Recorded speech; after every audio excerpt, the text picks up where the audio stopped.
Hey guys, Mr. Argo just got dropped off and I want to start from start to finish of the first session with him. So a little background on this guy. He's not a dog that's coming to us with zero knowledge of nothing. So, you know, we'll get some dogs that get here and they're just jumping all over us. They're crazy.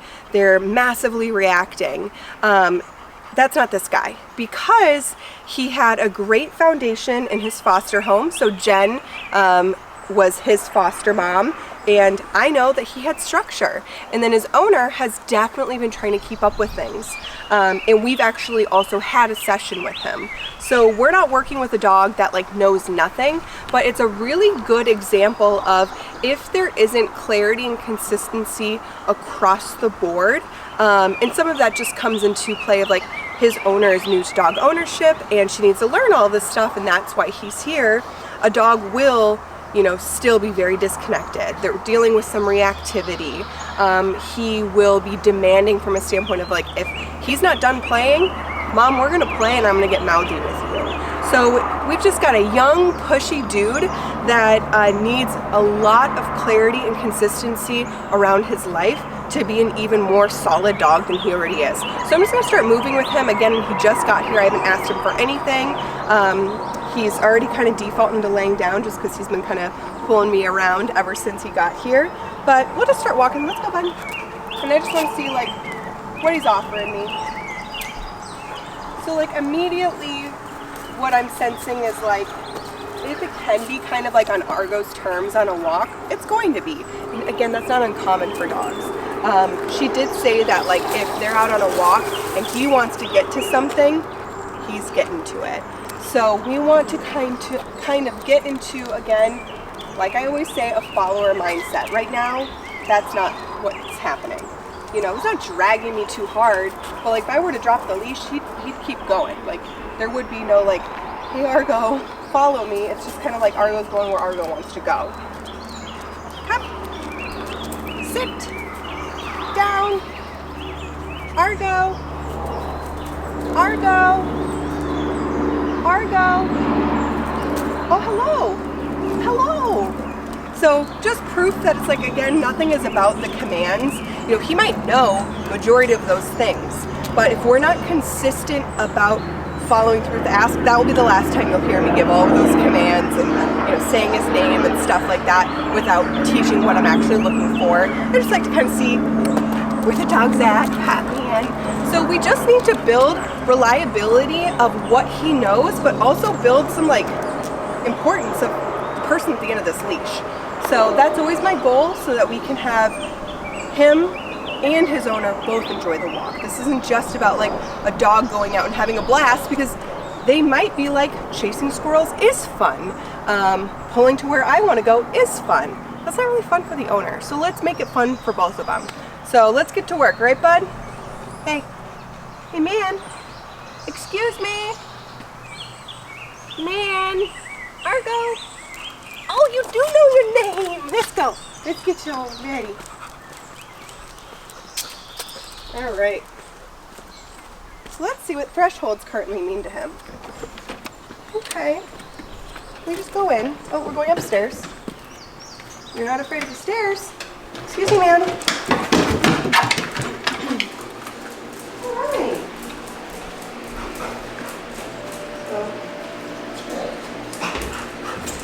Definitely some arousal.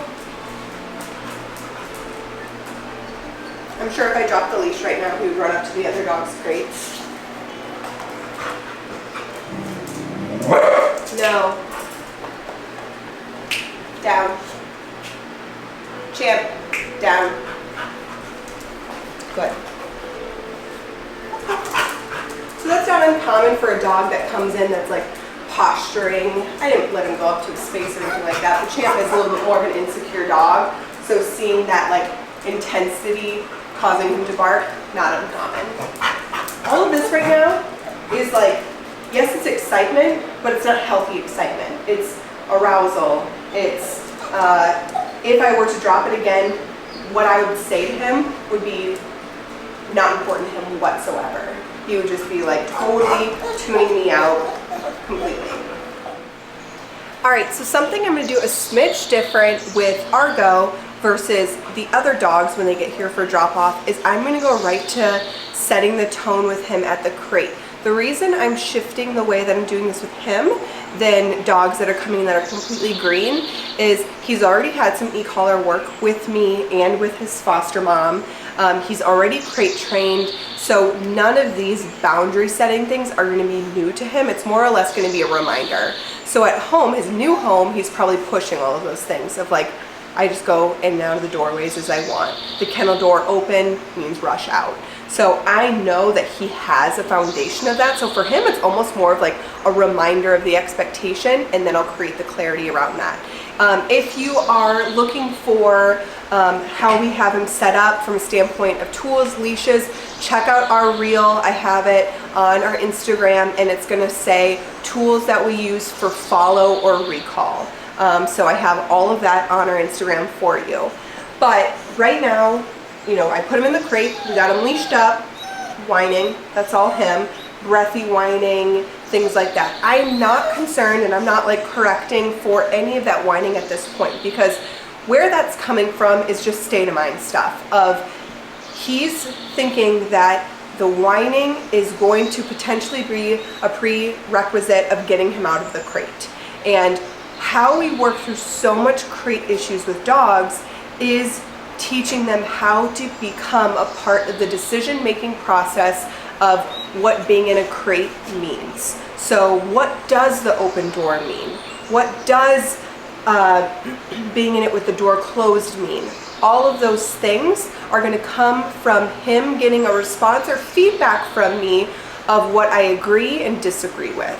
So again, right now, he just got here. I am not concerned about any sort of whining. He's laying down, but it's just kind of like, well, what's next type of thing. I'm sure the second I go up to the door to go open it, he's going to be up, he's going to be aroused, and he's probably going to try to step out. That's where I'm going to start my work with him, okay? So I'm not going to wait until we're like out and now the training starts. With some dogs, when they first get here, I'm not concerned about any of the crate stuff until we get through the follow. But again, there's a reason I'm starting here with him, because this isn't new knowledge and concepts for him. If it was brand new, we would do things a little bit different, but it's not. So a lot of dogs just need a good old reminder of what a boundary is to clean up a lot of that state of mind. So let's see how he does. Exactly what I thought would take place. Not worried about that right now. Make sure my leash isn't in there.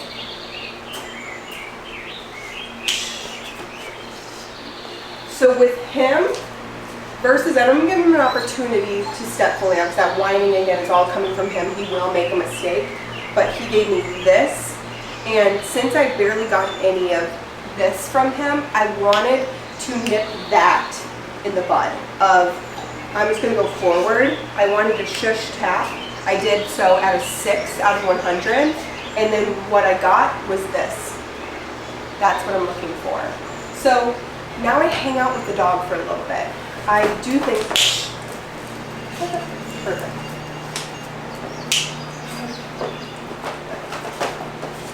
Love that that happened. Love that for me. And he got out. That's okay. That's why I have him set up like this. Notice how I don't freak out. So many owners were like, no, no, no, no, no, no, no, no, no, and go and like get the dog back in the crate. Be set up so that if they make a mistake, it's not the end of the world. If we constantly act reactionary with our responses, our dogs are going to be reactionary. We're constantly always saying like, I'm so sick of my dog being reactive, it's stressful, it's overwhelming. You are probably reactive without even realizing it. Again, no one's trying to be reactive. But if I were to have been like, oh my gosh, no, no, no, no, no, no, no, get back in there, my energy would have been reactionary. That's not what we're looking for, just clarity. So he went out, it was a shush, tap. I used my tone to navigate him back in, and he chose to lay right down. He just took a big deep breath. If he had zero knowledge of tone, I would have had to probably get a little creative, but I know that he has that foundation. Oh, wow. Good. No stim there, just like slow down. No. Leash touching for a lot of dogs is their invitation to move. Beautiful. Love that response. I dialed up right there. So I was at that 6, and the reason I leveled up a little bit, it's not that I wanted to be like, whoa, but I wanted to be like matching his state of mind. So if I'm constantly saying that we're staying at this aroused state, that number probably isn't serving him best. So that quick little dial up I did there, I'm at a 12 now. So I doubled what I was at.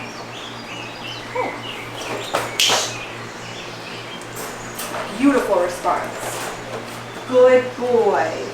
This is all him learning in a very clear way because I only had to take a step towards him after my shush tap. That 12 just showed me that's the right number for him right now. Because it wasn't like I progressed forward, I'm gonna keep progressing forward. It was I progressed forward, that boundary stopped me, okay. Let me try this option, went back in, good. And it might now be a little bit harder for me to get him to release out without giving him permission to do so. I just might have to get more creative. Or I could be wrong, he might just do it immediately. Dogs give me all sorts of different things. Good, Bubba. That was just a shush tap there. And I know a question's gonna be like, how do I know if I should tap or not? Most often I do a tap after my shush, but with dogs that are constantly kind of running aroused, if it's like him just going from a calm laying down to like I shot up into a sit but I'm not budging out, I just kind of want to just slow him down a little bit. But if he would have come out, I definitely would have paired it with a stim.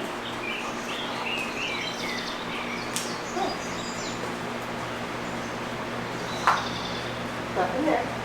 Again, this is him thinking and learning. Good. These are him. He's making all these choices right now. Good. Does he look a little darty and not totally sure? Yeah.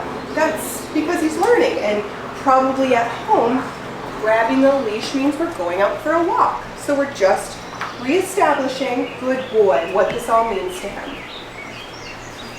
Oh, what a cute hand. Good man. Good.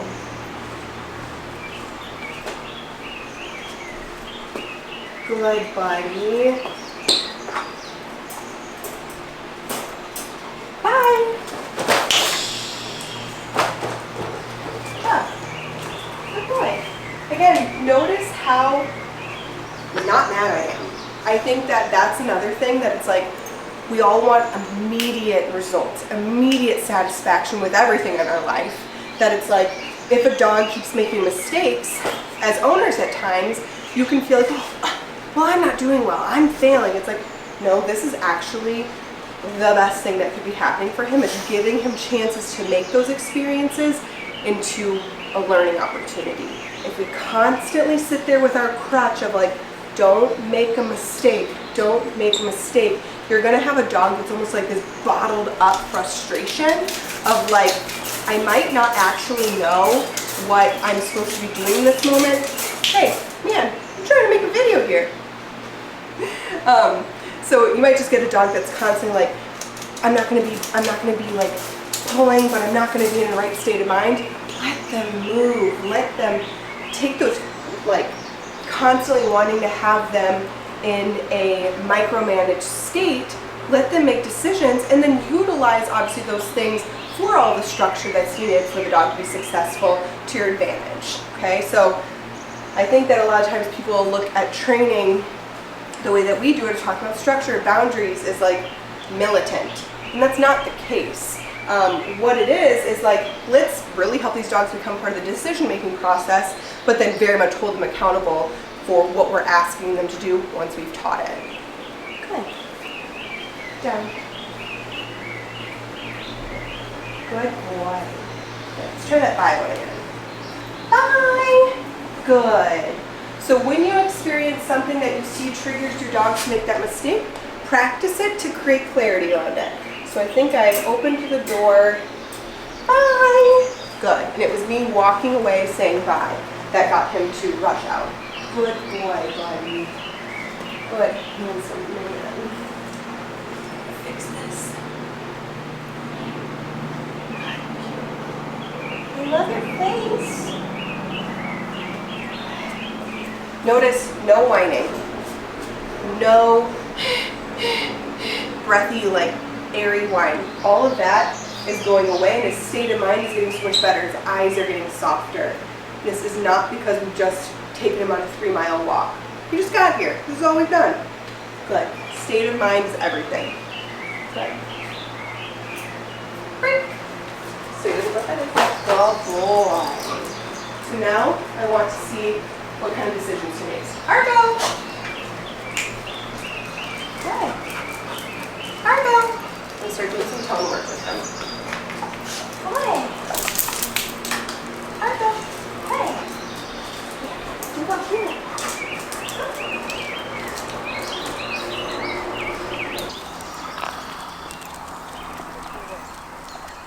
Argo. Good. That was just tone there. The only time I'm using stim in that moment is if I'm saying, Argo, tone, tone, tone, tone, tone. He's not turning my way. It would be a tone, tone, stim, stim. Argo. Good.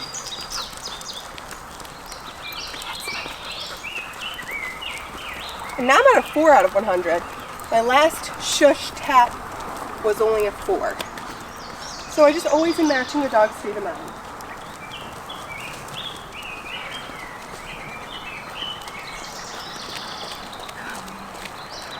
Oh, I'm really tired? No, man, let's go. You're so young, let's go. It's not even that hot today. Argo. That's a good boy. That's a good boy. Argo. Good, man. Good. I have not asked for a sit. I have not shaped any of that since he's been here. So it's like naturally, what a good man. Naturally, his response now that he's learning how to follow a human is slow with the human. Are we okay? All right. Argo. Good. He just naturally is getting into that pack drive with me. Argo. Well, I guess naturally isn't the best term to use because I'm asking him to, but he's falling into it beautifully. Boy, he organically offered you that sit because I didn't ask for any of that. Okay.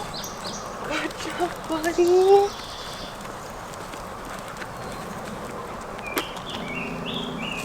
Good. I start to agree with these choices. He loves affection. He loves attention. This I'll start to, if I like ask him for a down and stuff like that, I'll start to disagree with that like pushing off and craziness. I don't care about it right now, okay? You tangled yourself up though. Let's go. Shake it off. You're all tangled.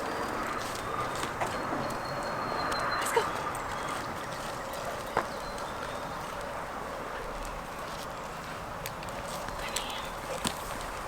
Let's change paths a little bit. So if you're noticing your dog's doing so well, yay, but then change paths a little bit.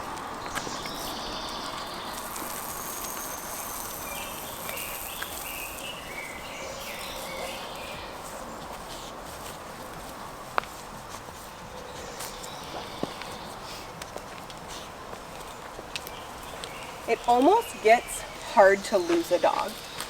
Argo! Argo! Good. So I want you to work hard at that.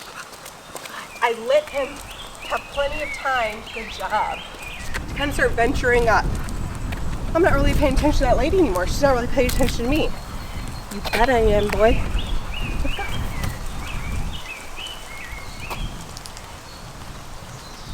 Argo. Good. Careful on the hill, man. Careful on the hill, man.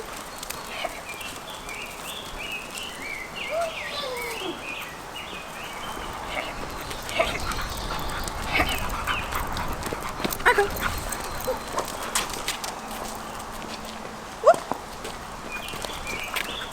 not concerned about any sort of jumping up right now. I'm encouraging him to play with me. What I will discourage is any sort of mouthing.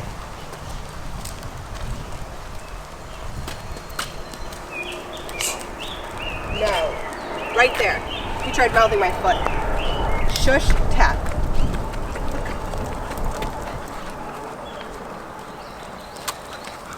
Argo. Good. You can roughhouse with your dog and still have expectations for their behavior. Like, I don't care if he is grabbing a toy, whipping his head all over the place, jumping up at me if I'm encouraging it, but don't put your teeth on my foot. Don't put your teeth on my hands and arms. And again, their dogs are going to try those things, especially if, you know, we're playing with a toy and their targeting isn't the best. Yeah, I don't think he'd be like maliciously trying to go at my arm or anything like that. But we were strategically going for my foot. So it was a shush, tap, we keep moving. If anything would have like escalated, I would have worked through that. But he's just a young dude figuring it all out. Argo, let's go. Notice how it's like you make this fun. Dogs want to interact with you. They want to follow you because like, this is fun. This is fun. At least it's fun for you. I'm getting the workout in. Come on, bud. You're so cute.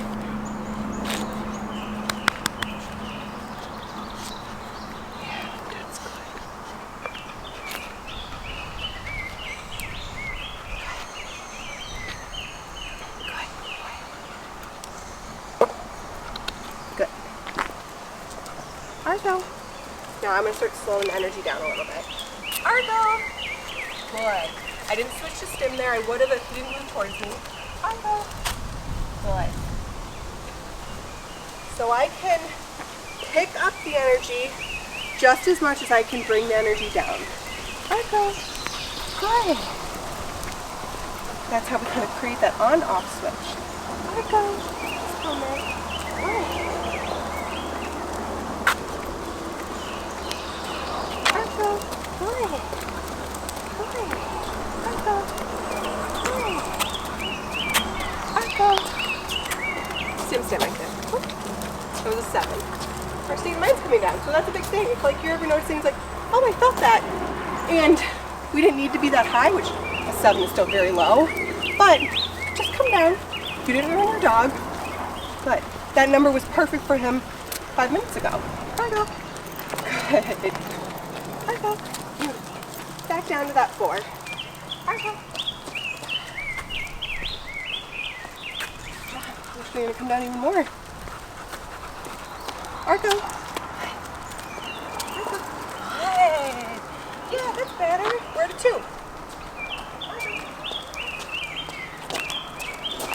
Argo. That's all tone.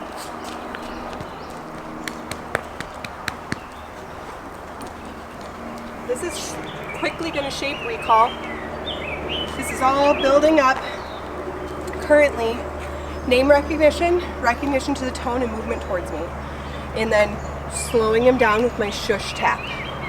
Again, we go through all of this in our Mindset Over Obedience course. We do this with every dog. Every single dog we work with. So when people ask, well, how do you get there? I share how we get there. It's a lot of work. Like, you're gonna be running all over the place. Yes, you don't have to be quite as theatrical as I am with it, but if you are, you're gonna get a real nice response. And again, I go over in detail what I'm doing with tone, tone, stim, stim, my shush tap. We have a full workbook that goes along with our Mindset Over Obedience course, along with all this free content that we share. So you can get this state of mind with an aroused dog. I guess the way that I'm trying to say this is like, you can have a dog that you amp up and they are wild and crazy, and have a calm dog too. Like, you can have both. Both of our dogs are like that. Like, they can go, but they can chill. And I think that's really what every owner wants, is like, I want my dog to be, you know, running all over the place and having a blast, but I also want them to like chill out when we're all hanging out in the house or going out for a coffee. Right, Bubba? So we talk a lot about like calm behavior with dogs because that's what most owners struggle with, is no one really technically needs help revving their dogs up. They just need help creating more control around that. So that's what we're here to do. What a cool dog. Right, man? Let's keep going. Alrighty, let's bring him back in. Get him settled into the crate. I always kind of like to start and end with the same kind of concept. So we just did a whole lot of like active work. Now we're gonna go into the crate stuff. And again, a little bit different with him is we started with the crate. So I'm guessing we're probably not gonna have many mistakes around that, but we'll see. Let's go. We'll go right to the door where just previously 10 minutes ago, 15 minutes ago, he pulled me right through. I have a feeling he's going to do the same thing, so this will be a good learning opportunity. Argo! Good. Oh boy. Argo. Good man. So I just used my tone. I did a stim when it was Argo. Tone, tone, tone, stim when once he headed back my way, I released. Argo. Just tone there. Beautiful! Wow! Yeah!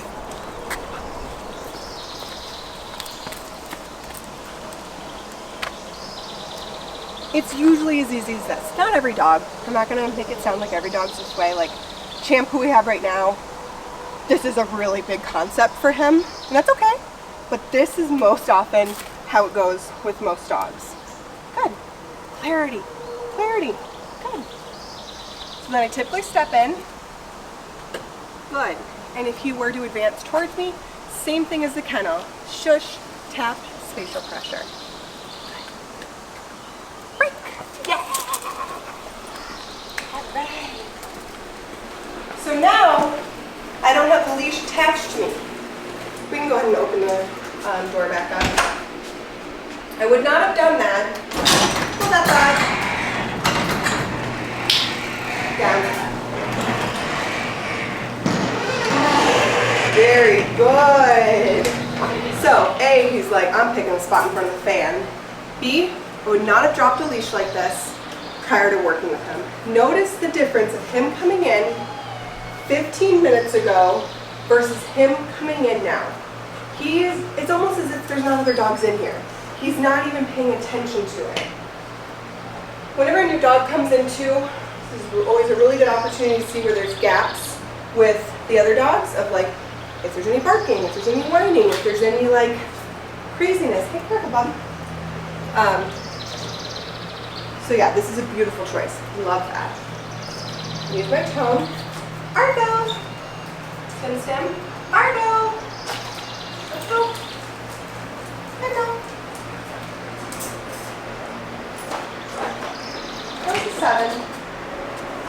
Good.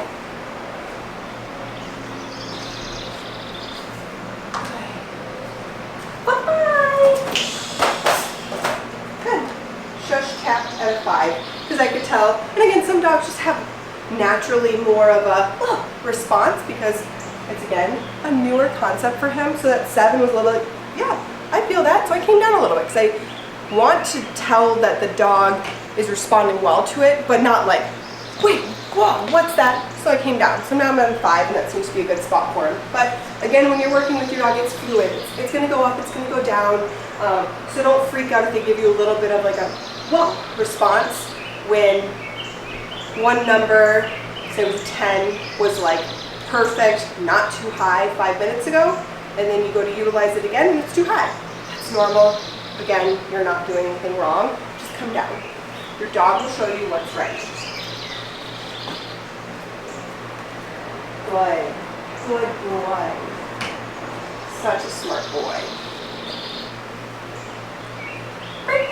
Good boy. Argo. Argo.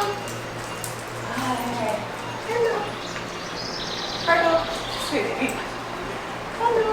Very good. So right there, he could maybe have a side door one at home, or maybe he just was going in that direction. But I just used my body to lure him back towards me and to get him into the crate. Okay. I like to do a couple, like releasing the dog in and out before letting him settle for the first time.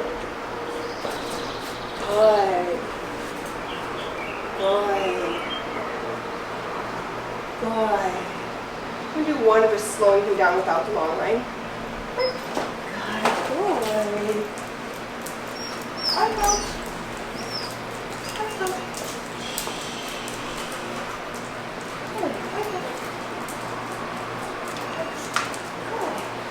So I'm lessening the gap. Good. There was no stim used there. Just tone. Okay. So if you start to get like frantic movements from dogs, just lessen up.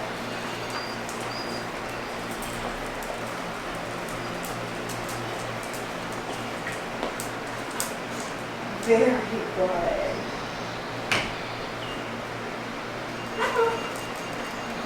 Good man. Okay, you're ready for a break. You did very good, buddy. Good. Oh, I really like you. I really like you. So this is always a good training opportunity too, is taking off the leashes and stuff, because that might be his signal that I can dart out. I can get crazy. So I'm going to leave the e-collar on while we're in here with him. I'm going to practice one. And I'm going to stay a little bit closer just because we have the garage door open. But I don't utilize taking the leash off as like a quick shut the door. That's another thing. Don't do that. So practice that in your house, not outside if your dog doesn't have recall. And practice shutting the crate.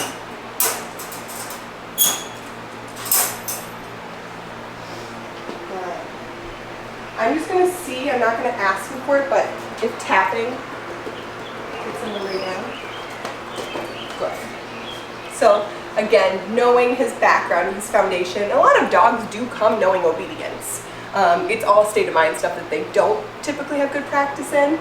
So if I try to see it with almost every dog, like what will this get me? That was very good.